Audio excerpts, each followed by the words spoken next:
right. Welcome to another episode of How I Met Your Mortgage. I know we're not at the very end of our 8th year of doing this because I did just set up everything for next week's guest who has been on the show a good number of times. So that might be the way we wrap up the year if memory serves. But we are definitely approaching 2026. That's crazy. Well, that'll be our 9th year of the How I Met Your Mortgage podcast. But let's get on to this episode.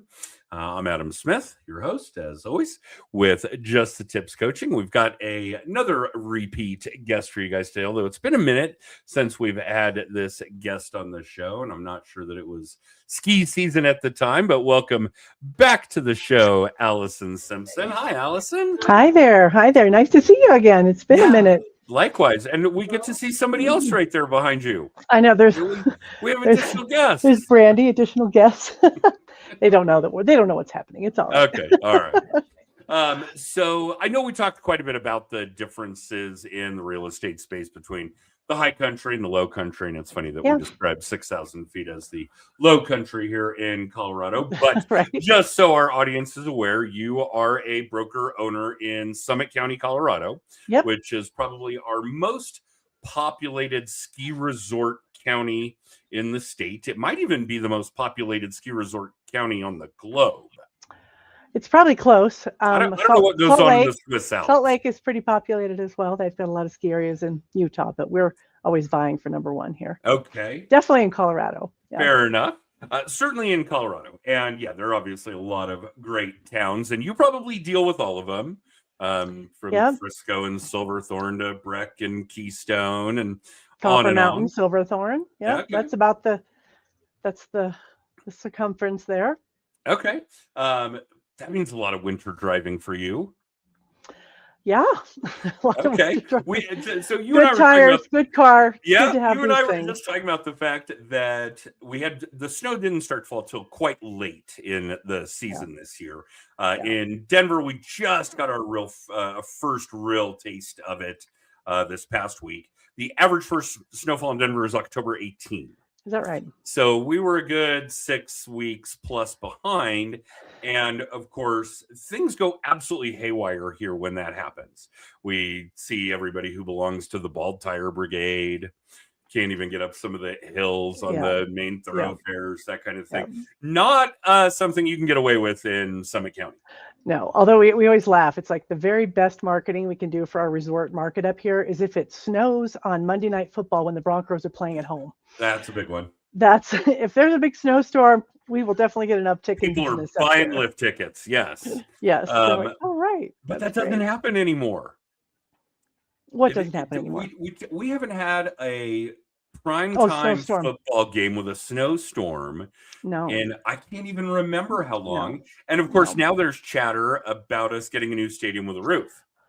Yeah, I think it's more than chatter. They've got the place. They're ready. Yeah, that's a tough one. We'll see what transpires.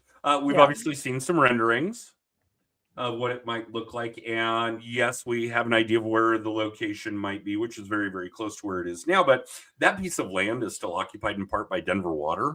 Oh, is that right? So that's going to be a tough move. I don't know how you move Denver we know. I know something about Denver Water up here since they actually own the Dillon Reservoir. Right. So we worked with Dillon Water a lot, and they're clamped down. There's not a lot of free reign there. You can't even swim in the Dillon Reservoir. Wow. They say that it's because it's too cold, but it's not too cold. I mean, it is cold, but it's cold. But you could do that in July, August. It's it's an insurance thing. That makes a lot of sense. I did do a thesis on Colorado water when I was an undergrad. Fascinating. Always. And it is definitely weird stuff. I assume it's the same there as it is here, but literally as soon as the water hits your shower head, it's no longer yours. Now it belongs to Arizona, Nevada, California, something. Yeah, it's really weird. And there were all these laws at the time about capturing wastewater and drain water and rainwater and we don't have too much. I mean, we don't have a lot of farm and ranch area where I am, so it's water rights are not a big deal up here. I mean, they are a big deal, but I don't have to deal with them on a daily basis, really, so much. Just That's true. A little different down in the flatlands. yeah, And yeah. I know people think of Summit County when they think of Colorado. Maybe they think of Denver, but they don't think of the eastern half of the state where if you are in Denver and you stand on a tuna can, you can see Kansas. Yeah. It gets very, very flat once you get out east of Yeah. Yeah. and that has a lot of cattle activity and a lot of farming activity, ranching and farming in general. So Yeah. it is definitely something a lot of people here in Colorado in the real estate space do deal with when it comes to water and mineral and so on and so forth. But okay, let's get back on track here because I'm really curious about your year. Mm. What kinds of things you guys did differently? What new things you experimented with? Lead gen, client retention, Yeah. events. Obviously, you guys have been trying to figure out how to make it snow during primetime Bronco games. Yeah. I don't know if that is dancing or if it's a little more chemical than that. No dances, but Yeah. I want to know how the Summit Real Estate 2025 went. Yeah. Thank you for asking. I think after after the unicorn years of 22, 23, where everything was just rainbows and butterflies and sunshine and unicorns, lollipops. Yep. and just the fish jumping in the boat, we definitely, we'd been sort of, I don't want to say got lazy, but got a little bit lackadaisical about like where business was coming from and what we were actually doing for lead gen. And you know what, Adam, we have gotten back to basics. Last year I said, okay, hold the phone. We're spending all this money on all these things and they're not giving us any ROI. So we really went back to, what are our top sources of business? Oh, surprise, surprise. They're the clients we've been working with, their referrals, their, our sphere of influence. And so, yeah, we have other things where people were coming in. We're not going to stop doing a lot of those things, but I did like an analysis of how much money you're putting in and how hard stuff was. It was like a graph, and it was like how much money it is and how hard it is. Are we doing it, and isn't it bringing us an ROI? And we cut out the whole segment of like takes too much time and it's too hard, costs too much money. That stuff got cut out. So we've been going back to just connecting with our people. And well, I love that, but let's go back just a little bit. What kinds of things did we scrap? Where did we really analyze that ROI and decide, you know what, this was cool at the time, or maybe it never was, and it's just not working for us. It turned out that it was a waste of time and or money, and we're done. What kinds of things did you get rid of? Advertising with the aggregators, the Zillow, the Realtor.com, Homes.com. That for me was just, and maybe I'm in a second home resort market. People are buying up here because they want to, not because they have to. They're not getting transferred. They don't care about the schools. A little bit. I mean, that's 70% of my business. There's 30% of locals, which is great, but so maybe it's different in other markets. But here, I just found that it wasn't giving us any kind of ROI, and it was throwing a lot of leads and a lot of people that maybe were looking and interested, but they really weren't doing anything. So those were the big money makers that we cut. And so that does cost a lot of time and money. Those aggregators are not cheap if you want to be participating in the lead, for lack of a better term, services that they provide. Exactly. And working those leads is time consuming. The other thing we cut was like the Google pay-per-click. I'd been doing that and playing around with that a lot. And it was just like, well, I found out that, my brokers just hated those leads. It was like, oh, stop giving those to us. We don't want them. It's like, okay, I don't have to get, and they weren't producing and anything. We don't want them. Okay. We don't want them. And okay, they wanted to spend time. And I realized it's like, there's part of me that was always like, oh yeah, I need to more leads. That's what we need. And it was like, no, we have a lot. We know people, it's get to know the people that you already know better than you already know them. It's been my mantra. Deeper relationships. Deeper? What's that? No, deeper. Our relationships. Oh, deeper. Oh, I thought you were saying people we have. Right. Now, I thought you were saying we want to make those relationships better, stronger, deeper. Yes. Yeah, I think that makes a lot of sense. And that should be a goal for everybody that participates. If you're selling a large ticket item direct to the consumer, like real estate agents, loan originators, even insurance, financial planning, building, strengthening, furthering, developing those relationships that you already have has got to be on your priority list when it comes to the kinds of activities, the time that you're spending in lead gen and client retention. Yeah. Okay. Yeah. And I think that most people that have been doing this as long as you have, that have the success, that kind of thing, that have been able to, well, close deals no matter what's going on in the market, whether it's 21 and 22 or 24 and 25. Yep. Very juxtaposed markets as far as what went on in Yeah. real estate and mortgages in those two spaces in only a 5-year stretch, right? We kind of saw exact opposites of what was going on in the market. But I think that part of this is that you guys have got to understand that when it comes to your business, long-term goals, you should be in a space where your business is mostly repeat clients and client referrals. That's the only way that you're going to control your business. That's the only way you have your hand on that volume knob of how much work you want to do for what kind of a return, and how And I got to turn it up or interrupt for down. just a second. May I interrupt for just a second? Of course. Because I know when I first, not even just first started, like the first 10 years, like that was not the case for me. It wasn't just past customers. It wasn't repeat business. And I, felt like, well, how am I going to get that? It doesn't happen overnight. And people think that it is. And I will say also in my business, I also get a lot of business from farming, my geo farm that I do, because of where I am and what I do. So I feel like it's still important. Yes, it's important to love on those people. It's important to know your clients and not call them past customers. That's the thing we always talk about. It's like, no, they're your clients, they're your people. And switching that a little bit to that they're your ambassador, like really trying to get more referrals and more, relationship with them, and who do they know and who do they know? And that's really how it grows. It's not always just that they bought a house from you, they sell a house from you, they buy another house from you. Oh, no. And Yeah. a lot of new I agents just wanted to say, because agents fall into that trap because they're basically told, go work your circle. Okay, well, your Aunt Edna's not buying a new house every year. Exactly. So you forget about Aunt Edna, but you shouldn't. No, don't, because Edna knows people who know people. Yeah, and when I say the brunt of your business, I mean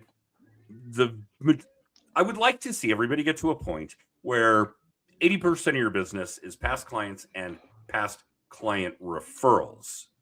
That's how you really draw on that control factor of where your business is, where it's going, how you can increase it or decrease it as you guys see fit. And you may be at a point where you want to decrease it, or you may be at a point where you want to have it level off because now the time is more important to you than the revenue, whatever the case may be.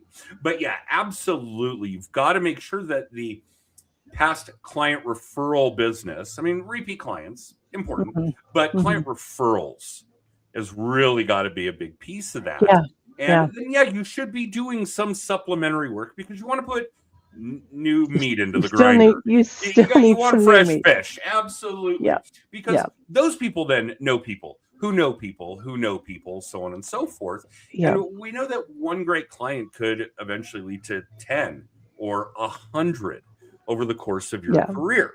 But you're absolutely right. A lot of people don't understand that this is career mindset, not job mindset. It's a marathon, not a sprint. Good way to put it. And you've got to understand, particularly if you are agents in this less than a decade, and not that there are going to be a whole lot of those, the people that have survived certainly the last 5 years have probably been doing it for 25 years, that kind of thing. But if you're relatively new, let's even say within that 60-month period, you got in when the getting was good, the pandemic there, the spring of 20 was when things really started to go pretty wild. And it's obviously a very different animal now. The work you're doing today, the work you were doing that day, is what's going to pay dividends today and in a year and in 5 years and in 10 years. So make sure that you've constantly got that infrastructure mindset, that foundation mindset, that you're not going to reap rewards in 90 days from the work that you're doing today. Maybe some of it. You're chasing leads. you're working Yeah. some new Yeah. meat into the grinder, that kind of thing, then absolutely, you might very well see some supplement to your pipeline that will close in a shorter time frame. But you guys have got to understand that the majority of the work that you're doing today are things that are going to pay off for you in a year or 3 or 5 or longer. I mean, that could very well be the case. I had a buddy reach out over the weekend. He's referred some people to me over the years. But hey, I need a mortgage. I'm gonna, I need a loan. Yeah. I'm like, okay, we met in high school. And I've maintained that relationship all that time. I'm not going to admit live how long it's been since high school, but it's been a minute, right? That was my senior year of high school that he and I were really tight. We've been friends since. And here we are more than 30 years later. That's all I'm going to reveal, that he needs a loan. So again, that kind of relationship work, again, strengthening, deepening, furthering those relationships over time. And it just makes it so much more fun that way too. I mean, oh yeah, kind of that holistic business planning. I get so hung up with, just the hard numbers and like, here it is. I mean, I'm not in this because I'm a numbers person. I'm in it because I like people. And so finding the people that I love and sticking with my people and bringing new people into the grinder, as you say, but keeping it really holistic and really, the what we're doing and why we're doing it. Like this morning, just Monday coming in, it was like, all right, what's my purpose today? And my purpose is to help people buy and sell real estate. And I have it taped to the bottom of my monitor. We're here to help people. We're here to help people. And for me, I'm also, because I get the fun lifestyle piece. It's like I'm helping people, connect to nature when they're skiing and out and hiking. And so I'm helping them find their spirit as well. And that's what keeps me going. Yeah, being a mountain real estate agent is pretty cool. All right. Not gonna lie. But anyone, you're helping people with their most important basic Maslow's hierarchy. Shelter is big. It's the biggest. And so the idea is to just move way, way, way past shelter. Yeah. Well, and it's different for everybody. If we were all the same people, you'd never have to go outside because it'd be really boring. We'd all be the same. The neat thing about it is that process, buying or selling, even refinancing, because obviously that encompasses a lot of different things in our space. We want to send the kids to college. I've got a buddy right now. He's gutted and is ready to remodel a pair of bathrooms, and he's having a good time with that project. It's fun to watch. But it's, I don't know, it's more human that way, I guess, than the numbers. We could all use a little bit more of that, a little more human. The world's gotten to a pretty weird state from. Well, I think even, whether you're in the mortgage business or the real estate industry, it's rare that you find someone who's 100% focused on the numbers and, should have been an accountant. You need to have. They're out there, but it's rare. You find some, but it's, it's same with just the general population, right? But. Yeah, fair enough. Okay. And these are the people that may very well want to be in mortgages or real estate and just need a different path. Yeah. They need somebody assisting them with the lead gen, doing client appreciation events, planning those events, kind of handling the networking aspect, the relationship building aspect, because they are more analytical. Yeah, so important to know what you are. That's absolutely the start of it, Well, taking some of those personality tests and the DISC or the no, you million out there, but you didn't just say DISC. So antiquated. Oh God, who did I have? I said there's a million. With? There are. Yeah, no, I laced into somebody who was so gung ho about this DISC personality profile, and they just learned it, and I was like, really? And when you say antiquated, just because it's been around a long time doesn't mean it's not awesome. And really maybe. And don't get me wrong, if you are working on personality profile on the fly, you're meeting a new potential client, you kind of want to categorize them that way. Yeah, DISC is still fantastic. If we're talking about people on your team, we've got to be looking a little deeper. The thing that really bothers me about DISC is it never really analyzed how people operate in different situations, like being under stress. Super high level. Yeah, that kind of thing. So yeah, that's funny that we're having that conversation. One of the, just for those of you that are listening, I'll pull the curtain back a little bit here. Allison knows all of this, so It's not going to be necessary for the purposes of our conversation. But if you're at a point where you need help with your business, oh, and by the way, you do. I don't care who you are. You do. If 100%. you need to hire a $20 an hour, 20-hour a week assistant at $1,600 and free up 80 hours of time that month so that you could go find more deals, I'm thinking 80 hours should find you one more deal. And I'm thinking one more deal pays you more than $1,600. Okay, simple math. But what I'm getting at is that with our coaching clients, we actually make them make lists of everything that has to get done day to day, week to week, month to month, so that deals get closed.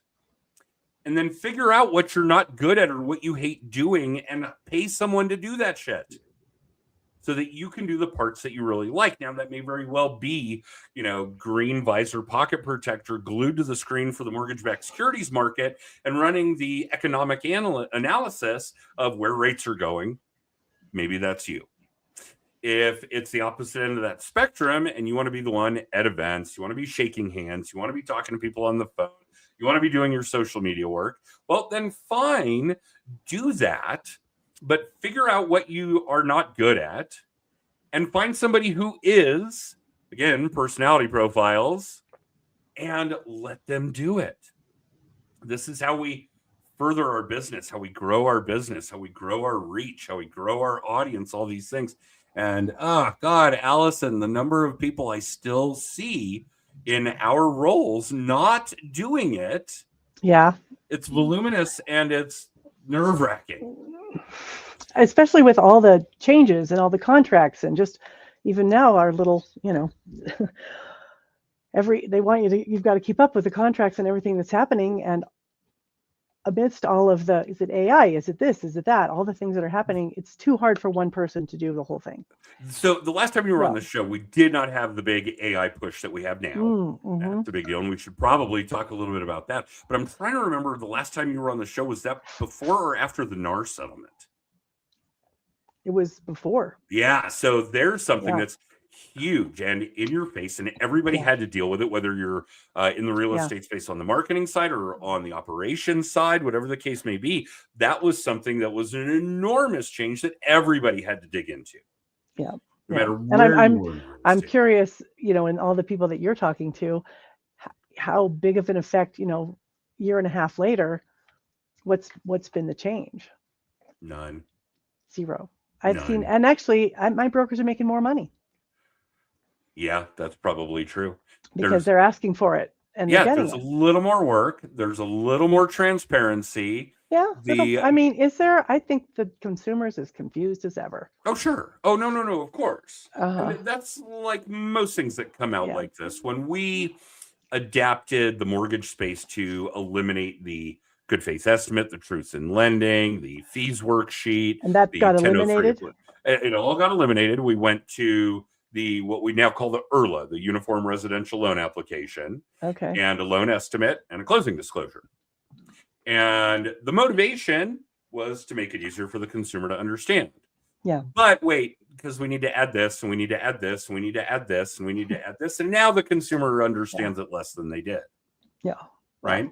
The agents that embraced it and adopted and implemented, like we do with change in general, for those of you that are in this space, your business is dynamic. If you are not and you remain stagnant, you're gone. That's all there is to it. So the agents that adopted and implemented, made the changes they need to make, they're probably doing more deals and they're probably making more money on those deals. Do you think? Yeah. Yeah. I'm just trying to figure out how that helps you make more deals. Oh, well. How would you say? Well, because your intelligence level, your okay, I see. Your ability to have a grasp on what's actually going on in your business, your credibility, all kinds of things go up. And of course, that was such a slap in the face for a lot of agents that really didn't want to deal with it. They left. Yeah. A lot of agents leave the business every year. It's like 80% every 2 years, I think, cycle out. Fair amount of turnover. Yeah. Yeah. Don't get me wrong, we're matching you now. At the peak of the pandemic, we had almost 1 million active federal mortgage licenses on the street. Less than 100,000 renewed this year. What? Yeah. less than 100,000 renewed their federal mortgage license for 2025. Wow. Yeah. So big number. Although not too far off with the kind of numbers that we see with real estate agents moving around. I think the last time I really paid attention to those NAR stats, and I know that not only are a lot of people not participating with NAR, there are a lot of real estate agents, there aren't realtors, those kinds of things. But it was like 80% in the first 2 years and 85% in the first 5 years are gone. And so we just want to keep pace. Yeah. We want to match that kind of. Of course you do. Why wouldn't you? Yeah. So for all of you listening, in any licensed industry, 99% are giving the rest a bad name. Just deal with it. So true. It's so true. Yeah, from hairstylists to lawyers to dentists to realtors, it doesn't matter. 99% are giving the rest a bad name. So and it's unfortunate that you have to kind of show them that no, that's not the way it is. Although we say that, but I don't know. I think, well, I don't want to get into that. Anyway, it's kind of the way it is. Yeah, it is the way it is. Yeah. So because you broached the subject, what kind of things is Summit Real Estate implementing in AI? A lot, actually. And cool. I say a lot. We are helping it refine our systems, putting in our SOPs, all of our operating procedures, going in there, like update this, help me make this better. What do I need to know here? What am I missing? That's sort of from the basic level. We're having it look at contracts. What am I, just not as an only thing, but as a, here's the contract. What kind of questions do we need? How do I summarize this? Give me some bullet points for the seller to review. What are we missing? It's the one thing I really like it for is inspections. Helping, like, here's the inspection objection that I'm getting. If I get an inspection objection from I call it a lazy broker who hasn't gotten some quotes and gotten some bids and help the seller, which most of the time I do, but a lot of times I don't. I just put it into my little chatty. I call her Chatty. And Chatty. This is ChatGPT, I assume? Yeah. Okay. She'll chat that right back to me and, let me know, give me bids in this area. Give me a range. Tell me what's happening. Give me some bids. And I think more and more it's getting, at least as a start, right? Another one I like is Perplexity, because it goes a little deeper and gives you a little more sourcing and more resources and things like that. So if I want to do a little bit more research, I'm trying to think what else we're using it for. Obviously, just marketing and some of the basics, but trying to dig a little deeper. And I've, input a lot of my writing into it that I've done throughout the years. So it just is learning me, knowing me more and more, and just helping with some of those routine tasks. Like get the stuff you're not good at, the stuff you don't want to do, get someone to do it for you. Okay, how about we get something to do it for you, and help with that. So. Okay, the timing on this is really good. I'm actually teaching a fairly in-depth AI class later this week here in Denver for real estate agents. I mean, although you know full well, I've always assumed the jobs are very, very similar when it comes to mortgages and real estate because of the lead gen aspect. Allison probably lost her ears. Can you hear me? Oh, okay. Well, we'll see if we can get Allison back. But along the lines of this subject, I've got a fairly in-depth AI class going on in Denver, Colorado this week. I think it's Wednesday afternoon. And one of the big things that we're focusing on from a general psychological standpoint, what kind of AI psychology we're all struggling with as loan originators, as real estate agents, as high ticket direct to consumer salespeople in general, is that we're creating problems for AI to solve, problems we don't have and don't need, rather than using it to solve the problems we already have. So doing things like having property description, helping us find repair services, identify repair cost things, working on it to help us make sure we're not missing anything in contract work, so on and so forth, is absolutely brilliant. But the one that really struck a chord, and Allison, if you're coming back with us, switch your microphone back over to something that you can talk to us with. But the one that you really hit home with there is that you're taking older content of yours, things you've written in the past, and uploaded it into your chatty so that it can learn more about you. And obviously, that's one of the big failures that we see, is that we're not giving our AI, and I'm a Gemini user, although I do have a lot of work going on in Claude as well. I've never done ChatGPT really, but I do know from the entirety of AI platforms that it's still just a computer. It only knows what we tell it. It's dumb otherwise. We're getting there. But if you really want to see great success from your AI, you've got to teach it about you. You've got to teach it about your business. And Allison, that may have been one of the smartest things I've ever heard, is to go back into your past content, things you've written, whether it's social media posts, magazine articles, a book you've written, so on and so forth, and give that content to your AI, because it will be a much faster way to help your AI learn about you. And of course, if you give it more about you, if you give it more about your business, if you give it more about your ideal client, if you haven't used it to at least build the perfect client avatar, which I gather will be 99% of the people attending class this week, then do that. But yeah, the more you give it, the better the results are going to be. Garbage in, garbage out. Don't let that happen to you when it comes to your AI.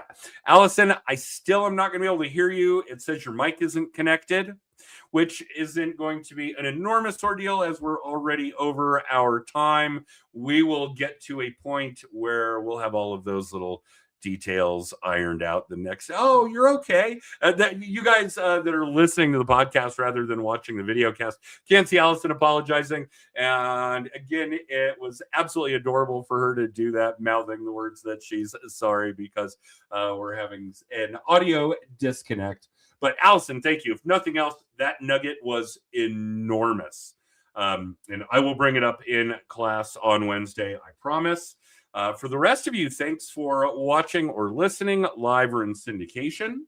You can catch new episodes most weeks live on Facebook, LinkedIn, and YouTube on Mondays at 9:30 Pacific, 12:30 Eastern. If you do want to see us live, if you want to hear just the podcast, you can do that on Wednesdays on Amazon, Apple, and Spotify.